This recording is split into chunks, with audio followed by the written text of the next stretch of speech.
Hey there, welcome to CT Collectibles. I am C. Hope you are doing well, and we'll continue putting together our off-season shopping list with the second baseman. We've looked at the pitchers, the catchers, and the first baseman. We've had some very high-level targets in each. The second baseman coming in a little bit light, but there's some interesting names here nonetheless, and we should do our due diligence and do our homework to make sure we're not missing anything here. So what we are looking for, again, is players that are tracking the existing Hall of Famers on at least a wins above replacement pace. And so if they're tracking that, they're able to add some hardware, then we might be onto something here and find some players that have some long-term relevance in the hobby. So a little bit about the second base position. There's 20 second basemen in the Hall of Fame. The highest wins above replacement belongs to Rogers Hornsby with 130, the most hits. Eddie Collins with 33-15, the most home runs, 301 by the aforementioned Rogers Hornsby. And there's several members of the 3,000 hit club: Eddie Collins, Nap Lajoie, Craig Biggio, and Rod Carew. Some big names in there, none bigger than these three: Nap Lajoie, Eddie Collins, and Rogers Hornsby. They might be too good for our comparison purposes today. So as we discussed in our one of our first couple series here, we looked at replacement level players from each decade going back 120 years. And it was pretty clear that replacement level players have gotten far better over the years, and these three players were well above their their contemporaries back in the day here, and the gap is shrunk considerably over time. And so with these numbers here, it's probably not fair to make those comparisons to current day players. So we'll give them a bit of a break here. With the old timers, the average wins above replacement for all 20 Hall of Famers is sitting around 70 wins above replacement. Excluding them brings us more in line to 60 wins above replacement, which I think is probably a more reasonable bar to clear here. So we've got a few players that we don't want to forget about. Lou Whitaker, 68 wins above replacement, 3 Gold Gloves, 5 All-Star games, 4 Silver Sluggers. Jeff Kent, your all-time home run leader, with 377, 5 Silver Sluggers, and 5 All-Star games, and an MVP. And Chase Utley with 62 wins above replacement, 5 Silver Sluggers, and 6 All-Star games. Dustin Pedroia, probably not a likely candidate. Certainly on the track, was a dominant second baseman with an MVP. Would possibly still be playing today, just be age 39, but injuries derailed him. But I like putting his name in here just to remember what he had accomplished. So Lou Whitaker might be the most, and Jeff Kent might be your most interesting targets. He's got the commensurate WAR, something around 2,400, 2,500 hits is kind of your floor for second baseman, at least looking at the most recent generation here. And he's got some hardware to go along with that. And Jeff Kent, again, with the home runs, 2,400 hits, a little light in the wins above replacement department, but we'll see how the voters treat them in the near future. All right, by age, second baseman come up at around age 19 or 20 and produce a little bit. And this isn't wildly different than what we've seen from other positions. Around age 23 is when they really start to produce, and people start to take notice for the most part here. Over their career, up until age 33 or so, they're going to average around 4 wins above replacement, 4.5 wins here. Age 31 is when they start to have their peak season, or between age 30 and 32 is kind of their peak, and age 31 is their biggest year. So we just had Marcus Semien play his age 31 season. He started off pretty slow, but he finished up with an all-star level season. And we've got Jeff McNeil heading into his age 31 season next year. And he's coming off of a batting title. But really, if we can find a player that is putting up around 4.5 wins during their peak, then we might be onto something. Some positions require more. Second base doesn't. So players have been elected to the Hall of Fame by the Baseball Writers Association of America since 1980. Roberto Alomar, Craig Biggio, Rod Carew, Joe Morgan, and Ryan Sandberg. And so, again, replacement level players are a little bit different back in the day than what we've seen recently. But we'll count those numbers. And again, if you look at Alomar, Biggio, and Sandberg, if we can get something along the lines of that 60 wins above replacement, we should be all right here. Looking for 2,500 hits. 3,000 hits would be a big number and get you in pretty automatically, but to be in consideration, then something in that 2,400 hit area, give or take, would be sufficient here. Dominate in some area here, Silver Sluggers, Gold Gloves, and make a ton of All-Star games. An MVP would be helpful, but not necessary. But yeah, you need to be pretty relevant at the position one way or another. So those are the metrics that we'll look at for the most part. So we've got a number of players here that They're just getting started, and we'll be monitoring them over the next few years and see if they can stay on the track here. So Von Grisham, Jazz Chisholm, Gavin Lux, and Nick Madrigal all need to achieve fewer than 5 wins above replacement on an average basis up till age 35 here. So they're if they can, that 4.5 is kind of ideal, but if they can crack out a 5 or 6 win season, then that brings them right on the track, and they're the most interesting targets, I think, for the time being. If any of these other guys pop off, then we'll know that. But they're getting a little bit up in age, and 5.4, if you have to average that up until age 35 to hit that 60 wins above replacement, and you haven't done it in a single season yet, might be a little bit difficult. And so we like the lower bars that these other players have set here. So here's some of the more interesting targets. We'll go over one by one here.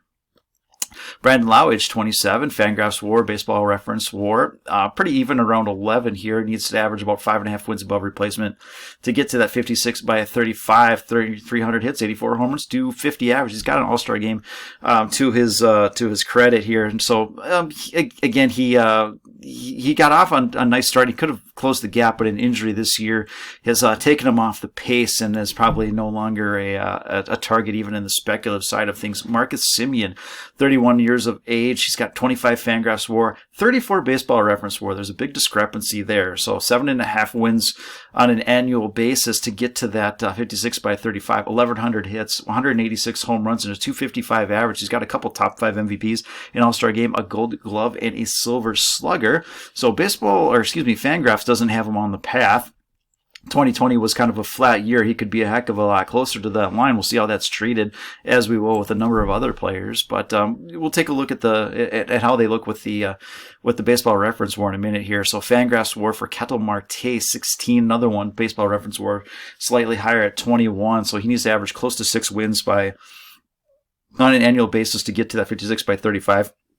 800 hits, 82 home runs, 280 average. So top 5 MVP in an All-Star game. So he had a couple of really nice seasons to bring him kind of on pace here. Then starting in 2020, he hasn't done a whole heck of a lot. He's really fallen off that pace. Now, if we look at these two players in Baseball Reference WAR terms, Marcus Semien is actually tracking fairly well. Can he age gracefully and continue to pile on hits, get another 1,200 hits or something like that? These players, if you're going to be a Hall of Famer, you should be playing till age 38, 39 with some level of effectiveness. So he's got another 7 years. See if he can knock that out. Ketel Marte, not a whole lot of difference here. He was tracking a lot closer.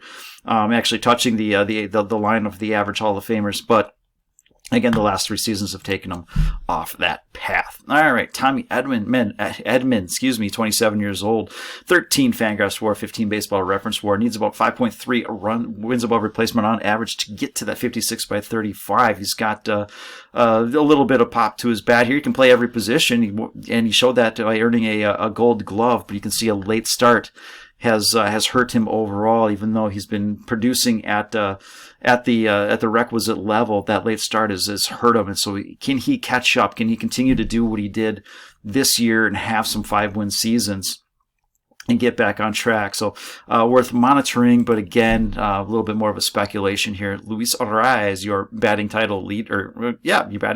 So 25 years old with 7 Fangraphs WAR, 10 Baseball Reference WAR. He'll need just under 5 wins on an annual basis per year to get to that requisite number for 44 hits, 14 home runs, 314 average. He's got an All-Star game. He's got a Silver Slugger. So again, terrific season.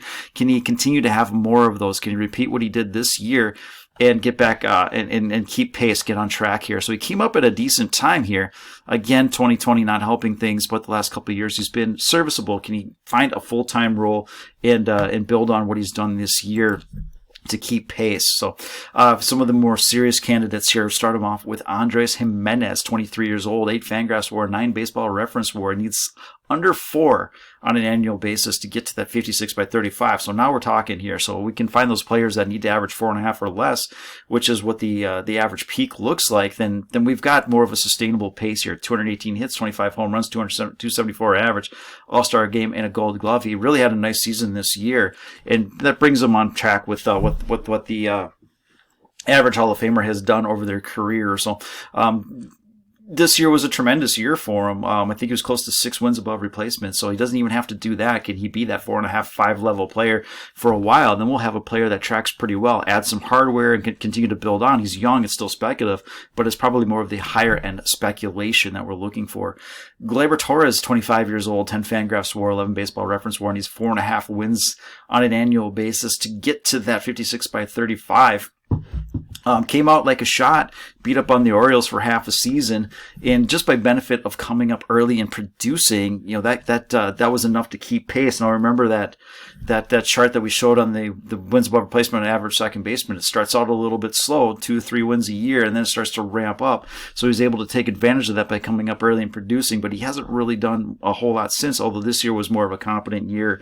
But he will have to start putting up 4.5 wins on an annual basis to really keep pace as he starts to enter into the prime of these second basemen. So we'll see if he's able to do that. Again, looking a little bit more confident the second half of this season, but he's going to have to put that together over a full season if he wants to stay on pace here. Otherwise, we'll just start to grind and diverge over time here. So worth monitoring, but again, be mindful of price. He's not a top end target by any stretch here. Ozzie Albies is 25 years of age. 15 Fangraphs and Baseball Reference WAR. He needs to average 4 wins above replacement on an annual basis to get to that 56 by 35. And he's got a couple of All-Star games, a couple of Silver Sluggers, and again, he's just 25. And so this is an interesting path. This year he was hurt. That doesn't help things, but he's done enough early on to really keep track, and the hardware is coming in on a nice level here, on a nice pace. So again, if he can be perennially in the mix for All-Star game and Silver Sluggers and Gold Gloves, all that kind of good stuff, then we've really got something here, because he's tracking very, very well here. So this is one of the higher end targets. Again, he's at an age where a lot of players are maybe a year in, and he's already got 15 wins above replacement and All-Star games and Silver Sluggers to his name here. So this is what we're looking for. This is a little bit of a higher end target. And because he was injured this year, just looking at his card prices, quite a bit out of sight, out of mind here. It may represent a decent opportunity. And we will wind it up with Jose Altuve. Say what you will. He's been a monster. So 32 years old, but 48 Fangraphs WAR, 46 Baseball Reference WAR. Just call it 3 more average seasons, and you'll have that 60 wins above replacement. What this really comes down to for Jose Altuve is how are the Hall of Fame voters going to treat 2017? If they see a little buzzer action or anything like that. So we have to get into the minds of the voters, and you're starting to see some of these guys get a little bit of love.